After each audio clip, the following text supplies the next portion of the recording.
بسم اللہ الرحمن الرحیم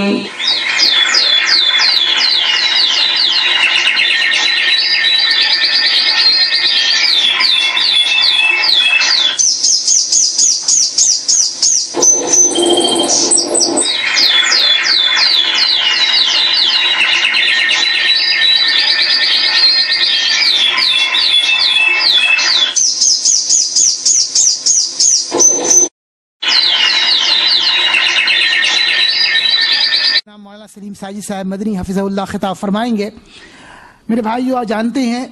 کہ حقیقت میں قبروں کے اوپر عرس یا قبروں کی میلے ٹھیلے یا قبروں کے نام پر یہ جو دنیا کے اندر یہ کاروبار رائج ہے، یہ حقیقت میں تجارت ہے۔ یہ وہ لوگ سارے کام کرتے ہیں جن کا دین سے کوئی تعلق نہیں ہوتا۔ یہ سجادہ نشین اور یہ اس قبروں کے خانوادے کے لوگ، یا آپ اگر ان کے اعمال کو افعال کو دیکھیں گے تو اسلام سے قطعاً دور ہیں۔ میں نے خود دیکھا ہے اور میں نے خود اخباروں کے اندر پڑھا ہے، ان کے لڑکے، ان کے بچے دینی تعلیم سے قطعاً نابلد ہوتے ہیں۔ وہ چونکہ اس تجارت کے نام پر بڑے پیسے آتے ہیں، ان کے بچے آکسفورڈ میں پڑھتے ہیں، کیمبرج میں پڑھتے ہیں، مشنری اسکول کے اندر پڑھتے ہیں، وہ انتہائی بددین ہوتے ہیں، لیکن چونکہ ایک تجارت کو انہوں نے پکڑ رکھا ہے اس لیے اس کو چھوڑنے کے لیے تیار نہیں، چاہے مسلمان، چاہے مومن، چاہے اپنے عقیدے کے اعتبار سے، دین کے اعتبار سے کتنا ہی گمراہ ہو جائے، کتنا ہی غلط ہو جائے، ان کو اس کی فکر نہیں ہوتی ہے۔ بس وہ پیٹ کے خاطر اور اپنے کاروبار کی خاطر یہ سب ساری چیزیں کرتے ہیں۔ تو انشاءاللہ تبارک و تعالی ہم اسی چیز کو وضاحت کے ساتھ مولانا کی زبان سے سماعت فرمائیں گے۔ ہم انتہائی ادب کے ساتھ ان سے گزارش کرتے ہیں کہ وہ تشریف لائیں، لیکن اس سے پہلے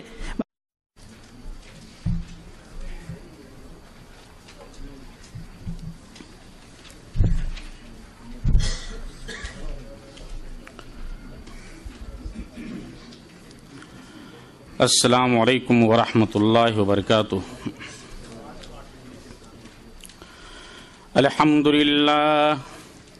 الحمد للہ نحمده ونستعینه ونستغفره ونؤمن به ونتوکل علیہ ونعوذ باللہ من شرور انفسنا ومن سیئات اعمالنا، من يهده الله فلا مضل له ومن يضلل فلا هادي له،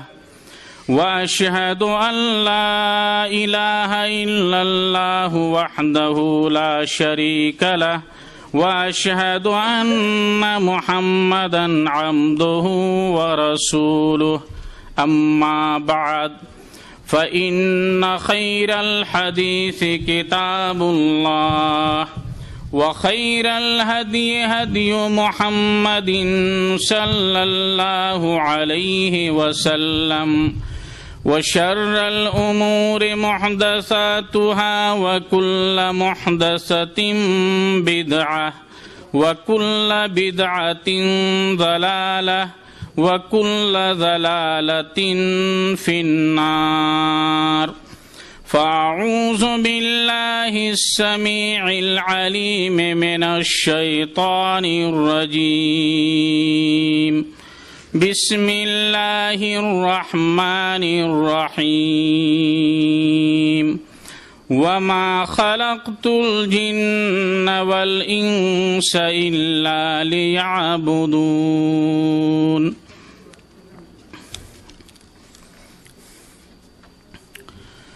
کرے غیر گر بت کی پوجا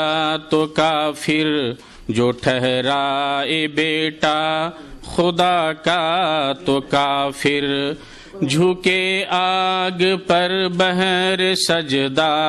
تو کافر، کواکب میں مانے کرشمہ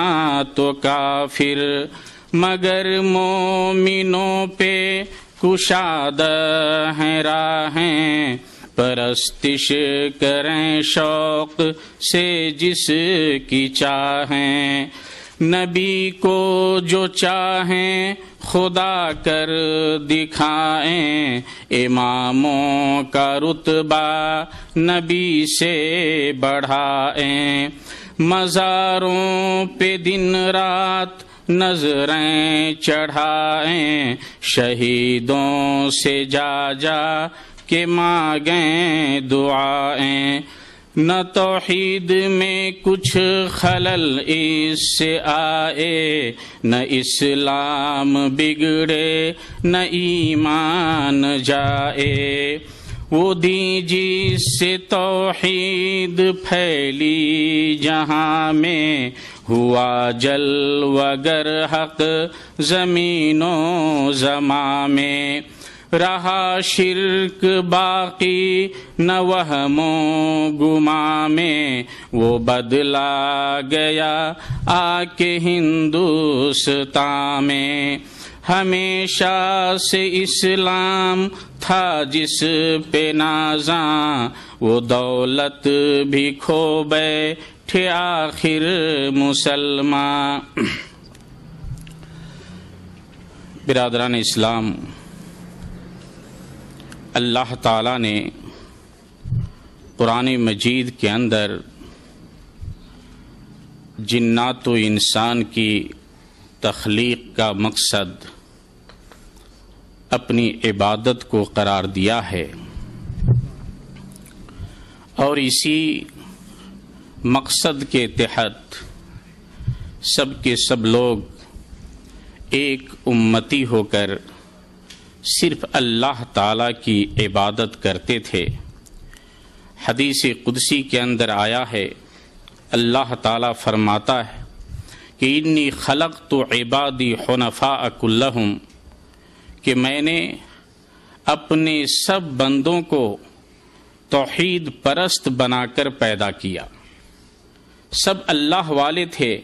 وَإِنَّهُمْ أَتَتْهُمُ الشَّيَاطِينُ فَاجْتَالَتْهُمْ عَنْ دِينِهِمْ، لیکن شیطان نے انہیں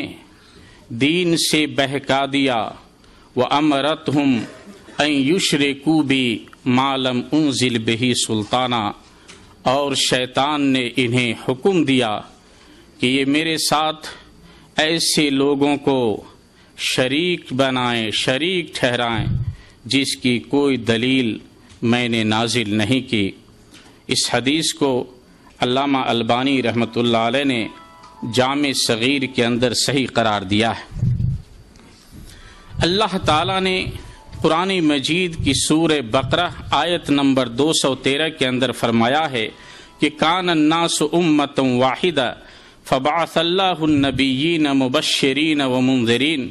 کہ لوگ سب کے سب ایک ہی امت تھے، توحید کے اوپر تھے۔ جب ان میں اختلاف ہوا تو پھر اللہ تعالیٰ نے نبیوں کو خوشخبری سنانے والے اور ڈرانے والے بنا کر کے بھیجا۔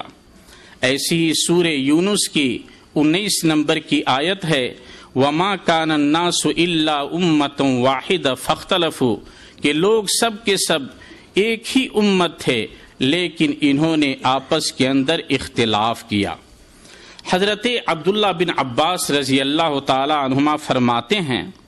جو کہ مفسر قرآن سے مشہور ہیں، کہتے ہیں کہ کان بین آدم و نوح 10 قرون علی شریعت من الحق فاختلفوا فبعث اللہ النبیین مبشرین و منذرین، کہ آدم علیہ السلام سے لے کر نوح علیہ السلام تک 10 صدیاں گزری، اور ان 10 صدیوں کے اندر سب کے سب لوگ حق کے اوپر تھے۔ پھر جب ان کے اندر اختلاف ہوا تو اللہ تعالیٰ نے انبیاء کرام کو خوشخبریاں سنانے والا اور پھر ڈرانے والا بنا کر کے بھیجا۔ اس قول کو امام ابن جریر طبری نے اپنی تفسیر کے اندر بیان کیا ہے، اور امام حاکم نے اپنے مستدرک کے اندر بیان کیا ہے اور کہا ہے کہ ھذا صحیح علی شرط البخاری، امام بخاری رحمۃ اللہ علیہ کی شرط کے مطابق یہ قول صحیح ہے، اور امام ذہبی نے موافقت کی ہے۔ ایسے ہی اس قول کو علامہ البانی رحمۃ اللہ علیہ نے سلسلہ صحیحہ کے اندر 3289 نمبر کی حدیث میں صحیح قرار دیا ہے۔ تو میرے بزرگوں اور دوستو، 10 صدیوں تک سب کے سب لوگ صرف ایک اللہ تعالی کی عبادت کرتے تھے، لیکن جب شیطان نے انہیں بہکایا تو اللہ کی عبادت کو چھوڑ کر دوسروں کی عبادت میں لگ گئے، اور شیطان نے جو طریقہ اختیار کیا وہ یہی کہ بزرگان دین کی عظمت اور تقدس کا خیال رکھتے ہوئے ان کے نام پہ تصویریں بنائی جائیں اور پھر ان کی قبروں پہ مزار بنا دیا جائے۔ اللہ تعالیٰ نے سورہ نوح آیت نمبر 23 کے اندر بیان فرمایا ہے، قوم نوح کے اس قول کو نقل کیا ہے، وَقَالُوا لَا تَذَرُنَّ آلِهَتَكُمْ وَلَا تَذَرُنَّ وَدًّا وَلَا سُوَاعًا وَلَا يَغُوثَ وَيَعُوقَ وَنَسْرًا، اور ان لوگوں نے کہا تم ہرگز اپنے معبودوں کو نہ چھوڑنا، اور نہ ود کو چھوڑو، نہ سوا کو، نہ یغوث کو، نہ یعوق کو، نہ نصر کو۔ حضرت ابن عباس رضی اللہ تعالی عنہما سے روایت ہے، صحیح بخاری کے اندر فرماتے ہیں کہ یہ جو 5 لوگوں کا ذکر آیا ہے قرآن کے اندر، یہ سب کے سب نوح علیہ السلام کی قوم کے نیک لوگ تھے۔ جب یہ مر گئے تو پھر شیطان نے